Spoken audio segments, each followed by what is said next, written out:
Oh, hello. Don't mind me. I'm just gonna get cozy and date everything. Yes. Exactly! Just remember, there is always time for timeliness. Now leave me. I've run out of time for this conversation. If you wish to speak again, find me at 3 p.m. Precisely at 3 in the afternoon. Farewell!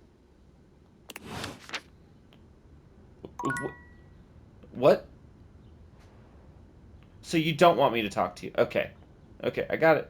I got it. You don't want me to talk to you. You want me to talk to the cat inside you. It makes sense. Alright, let's go on an adventure with the dice. We're going to roll the dice first, though. Okay, what are we going to get? Does that always land on 10? Okay, that makes sense. Alright, let's go on a D&D adventure. My faithful traveler, you have returned. The 50 at the bottom of the screen and a dice. Interesting. Of course I have. I'm ready to play. Ever faithful. I knew it. Before we start, here's your character sheet. You will be playing Miles Cypress, a troubadour from the mean streets of Cantalopia. You have taken up a new home in Decor, which is ruled by the House of Knives. You start the game with 50 hit points. If you reach 0, your adventure ends. Ooh, how fun. Don't worry about reading the sheet too much. I'll keep track of your health and letting you know what you can do. Now tell me, are you ready?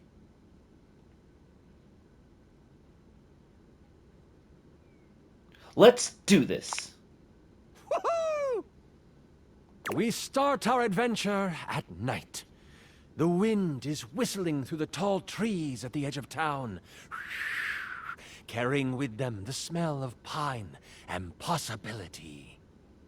Most of the shops in Decor have closed for the night, but that doesn't mean the town is asleep. Far from it. Near the center of town, right off the cobblestoned path, is the Countertop Tavern. Music pours from the open windows as you stand on the small wooden stage, having just finished one of your specialty songs.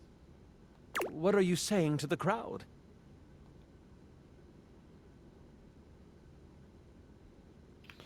Are you not entertained? I guess that'll work. You're just warming up. It's okay. Let's continue. You exit the stage and find your seat at the bar. The bartender slides you a red ale.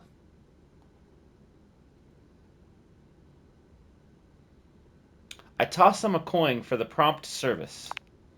They catch it and thank you with a simple nod. You know that some meat and cheese will be waiting for you in your room. As you sip your drink, a hooded figure sits next to you at the bar. Without looking at you, they simply ask, "Can you swing as well as you can sing?"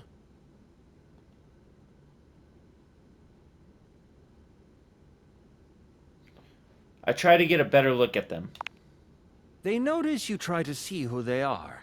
They pull their hood closer and slide you a thick gold coin with the stamp of the butcher block on it. What's the butcher block? The butcher block are the not-so-secret guard of the Knives Monarch. If they have come to you, it is serious business. I ask them, what do you want with the simple singer? With this, they rise from their seat and they move to the stairs. They pause briefly, making sure to lock eyes with you before ascending the steps.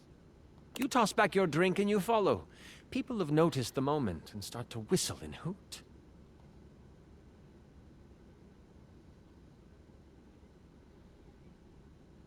I give them a thumbs up as I climb the stairs. You play it up! The whole crowd cheers you on, thinking that your sonic serenade has helped you score. At the top of the stairs, you see the hooded figure slide into your room. You follow carefully. When you open the door, you see they have pulled their hood back, exposing their face. Before you is a gorgeous human. It is disarming. Why would anyone so beautiful cover their face? They're looking expectantly at you, Miles.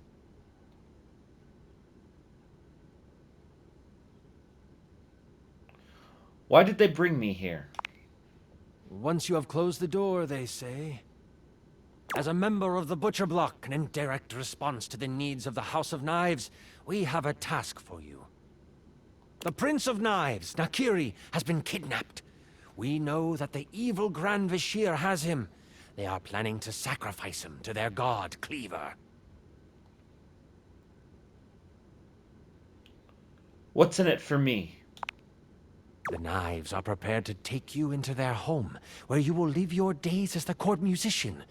Fully funded, of course.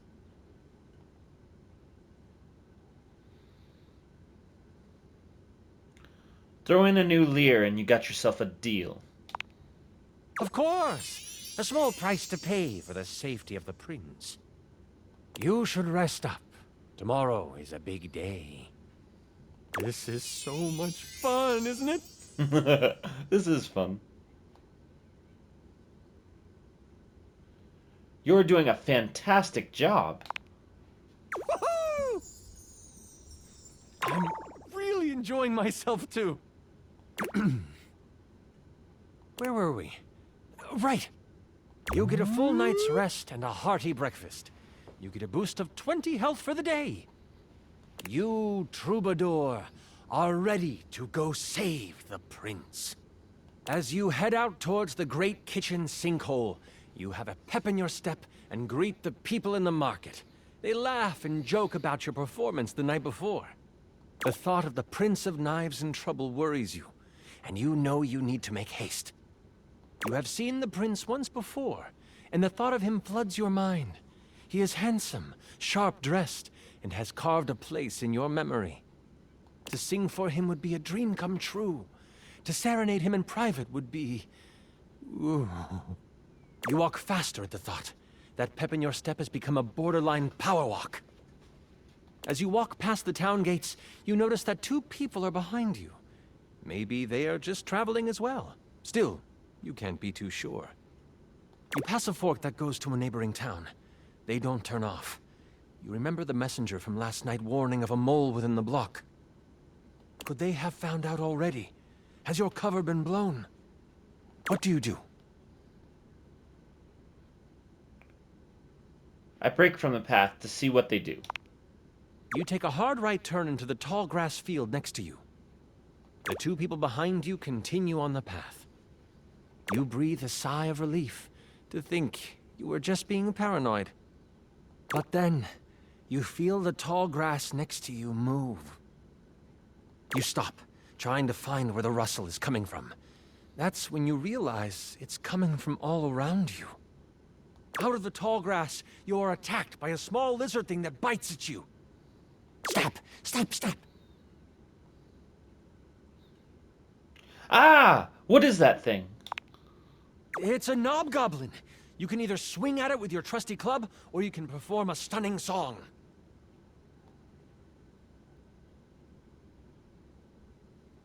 I want to knock this knobgoblin's knob off. You move quick enough to catch the knobgoblin before it can bite down on your arm. You hit it hard for... Wow! You crit! That tiny thing goes flying! You hear it cry as it crumples among the grass. With the knobgoblin behind you, you find the main road and head towards the great kitchen sinkhole. The road is packed well, and your feet seem to find flight on it. The sun is high, and the warmth of the day is complemented by the smells coming from the woods ahead of you. As you cross into the trees, the canopy above blocks the light from touching much of the forest floor. The coolness of the shade hits your skin, and you smile. You remember what it was like to play your music for the trees. This is where you learned the art of song. From the birds, the bees, the crickets, and the chipmunks. You don't know what is ahead of you in the kitchen sinkhole. That makes you anxious. You take a moment, letting the breeze push through the trees and over your body. What is on your mind right now?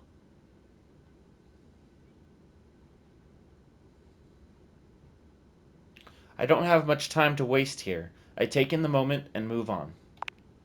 You taste the wind on your tongue, and you use it to move through the woods. The path turns to go to Cantalopia, but you look around you before pushing through the overgrowth toward the great kitchen sinkhole. As you come upon the edge of the woods, you see it. The sinkhole, lined with silver sand and a large black stopper at the bottom. You look around and consider your options. You see that there is only one way through, and that is right in the center. You see the stopper raise up, and a ladder catches your eye. Surely, that is where they are keeping the prince. Guards roam back and forth, surely keeping watch for anyone daring enough to save the prince from them. You think it best to wait until night begins to fall before you make your move. As the sun begins to head over the horizon, causing the silver of the sand to reflect the light in brilliant fashion, you decide it is time to make your move. Moving swiftly and using the sand to slide and the light to hide, you reach the stopper with no interactions from any guards. As a matter of fact, there are no guards here. You don't have time to consider how strange that might be. You must continue on. You lift the stopper to find a metal ladder built into the side of the deep hole that serves as the entrance. What you thought would be sand is actually metal on either side. Someone took advantage of the cavern that the sinkhole created and made it an evil lair. Interesting. As you move through the space, you hear voices. You sneak down the halls until you find yourself at the edge of a big open room. You know the voices are coming from in there, but you don't know how many there are. What do you do?